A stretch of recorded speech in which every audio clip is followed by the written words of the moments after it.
Hi everybody, today we're going to look at a 1973 Smith Corona Sterling. It's all manual, and so it's the kind of the newer versions in terms of the Sterling. Most of us think the 30s and 40s.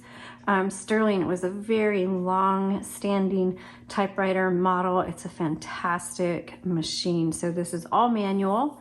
This is the original color. For this particular one, it did come in different colors. This one happens to have a little seal over here on the right side. So as we get ready to do the tutorial video, go grab your Sterling that you have and follow along, and we're gonna go through how to use a Smith Corona Sterling from the early 70s. Sha-na-na-na-na-na-na, sha-na-na-na-na.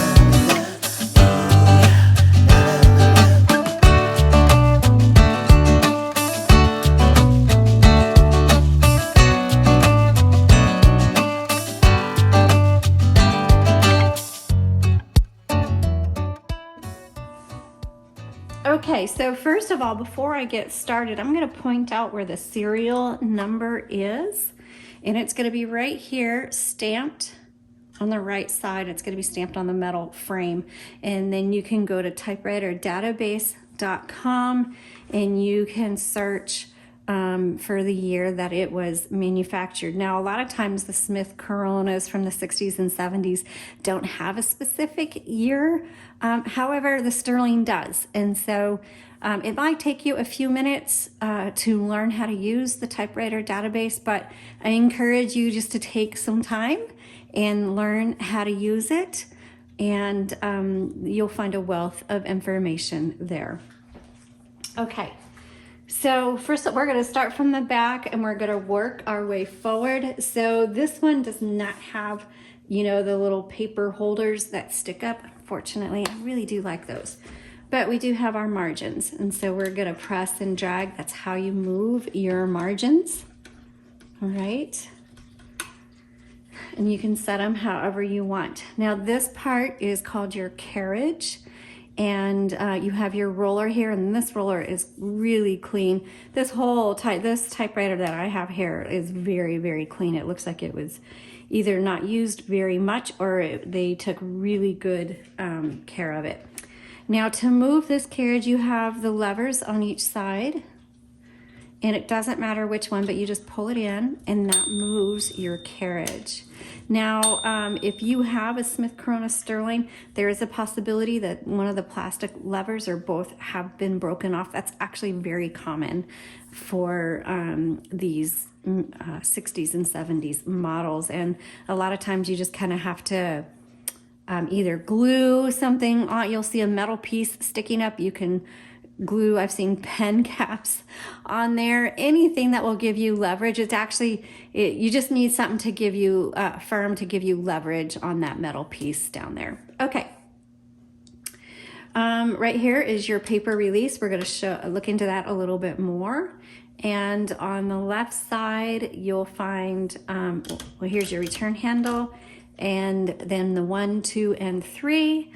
That determines the line advancement. It's called the line selector. So when you hit your return handle, actually you want to go all the way. You want to put some effort into it because it'll do two things. It'll advance to the next line, and when you press against it, it'll take you back to the beginning of the line. So let's go ahead and load a piece of paper. And what you want to do is you want to load your paper right here behind the roller, and you just set it there. And you can see I've already typed on this one, and you just turn the handle and it'll pull the paper through. Make sure the paper goes underneath that metal bar.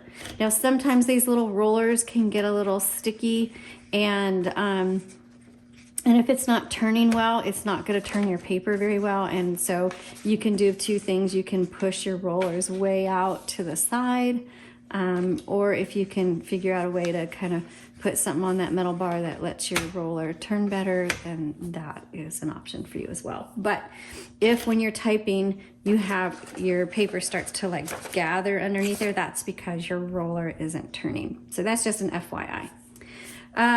Right here, that paper release, let's say, so mine loaded really even, yay. But let's say it was crooked. You can just pull that forward, then you can adjust your paper and put it where you want it. Just make sure you re-engage, otherwise it's not going to advance properly.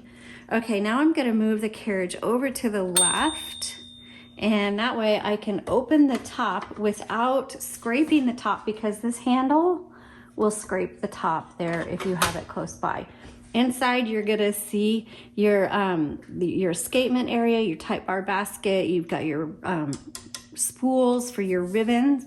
This does take a 2-color ribbon. We've put a black and red combo, which is very common, very basic. And we do put new ribbons in all of our typewriters, just so you know. And if you need a ribbon for your typewriter, please go to UntitledTypewriters.com and you will find a place to purchase ribbons. Or if you have your original spools and you want fresh ribbon, you can do that. You can send your spools to us. We'll roll it with fresh ribbon and return it to you. So this takes a universal ribbon, which the majority of typewriters take one, and you can find them very easily. A universal ribbon is one with a 2-inch spool that has a 1/2-inch ribbon. You can get single colors or you can get 2 colors. When you do put a 2-color in, black is on top, red is on bottom. They're super easy. You just pull them up and pop them down. Just make sure they're down all the way. Then you have guide wires. You've got one here. You've got this middle section, and then you've got a guide wire here. Make sure that ribbon goes down in there, and you can look at the product listing link I have in the description below, so you can kind of see how it's threaded. You're just gonna have to play around and make sure when you thread it, it looks like this. Keep in mind that sometimes you have to take the ribbon, go all the way behind this area, and then come up from the bottom. I don't think that's the case on this particular one. I'm not for sure, but just bookmark that or save that photo that we have on our product listing link to use as a reference for threading your ribbon through. And then keep in mind, it's very messy. You will get ink all over you, but it works. And then also, when you get to the end of your spool, it's not the end of the ink in your spool. You just have to reverse the direction. Some ribbons come with a grommet on them and they'll trigger an auto reverse. But if you need to manually reverse, it's right here on the left side. And you saw it kind of lift out. My spool's not all the way down. So there's the middle pin, and then there's a little pin, and that little pin needs to go in one of these 4 holes. There we go. Now it's down all the way. Oops. Get that back in there. So it's turning that way. Now we'll flip the reversal, and it'll turn this way. Okay. So that is how you reverse the direction of your ribbon. You just close that up. Down here, you're gonna see this LMH. That just determines how hard these type bars right here are gonna strike your paper. It's really a personal preference. For example, my husband has a very heavy hand when typing. I have a light hand, and that's when you come over here and you set it based on it determines the pressure needed and how hard and how dark you want your stuff to imprint. Now that brings up a good point. When you get to the end of your spool, the way you know that you need to reverse the ribbon is 2 things could happen. One, the font might get really faint, so you stop and reverse the direction of your ribbon.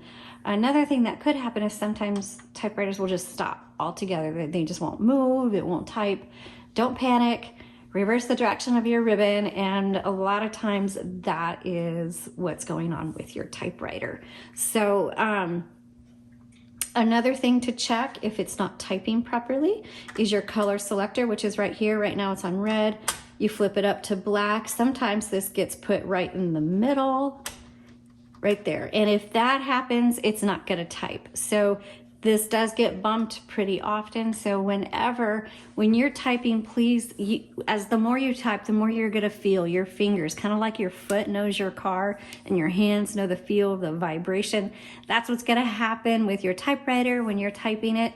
You're just gonna understand how your typewriter works. And if you feel anything odd or different, stop and reverse the direction of the ribbon, check your color selector, make sure the ribbon hasn't come out of one of its guide wires. A lot of times you'll just feel that there's something not quite right, and it's usually a very easy fix, okay? All right, let's go back here. So this is your backspace, this arrow. Backspace does not erase, it just backspaces, and you can type over, you can X through or line through when you make a mistake, and you will make mistakes, and you know what, that's okay. Over here is how you set and you clear your tabs. So for example, right now I have a tab set right here. I can clear that, and so it goes past the tab. To set a tab, let's say we'll put one right here, you just hit set, and now you've got your tab set. MR means margin release. And what that means is when you set your margins, I'm gonna bring this in a little bit. When you get close to the end of your margin, you'll hear your bell. And your bell is like, hey, you're at the end of your line, time for you to hit your return handle and go to the next line. But what happens if you're in the middle of a word?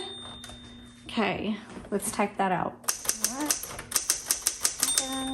Oh, see, okay, I don't know if you can see, but it didn't type it. You can't even see what I was typing. That's because my color selector was in the middle. So let's put it up on the black and let's try that again. There's that bell. So when I hear that bell, that means I really should go to the next line, but I'm gonna keep going to show you what happens when you don't. When you get, so now it's gonna stop on me. So now I'm gonna hit margin release. And so then you can finish your thought and hit your return handle. So that's what the margin release is for. Now, if you're hitting your margin release on every single line, you're doing something wrong. So you either need to change your margins or you just need to hit that return handle and go to the next line. And it's really just for occasional use if you're like right in the middle of a word. So right now, so that's really everything you'll need to know about your Smith Corona Sterling. Oh, you do have a button, one more thing. You do have a button on the left side, and you'll see it's a black button. It's not on the right side, just the left, and that is for variable spacing. So, you know, when you turn this handle, it clicks.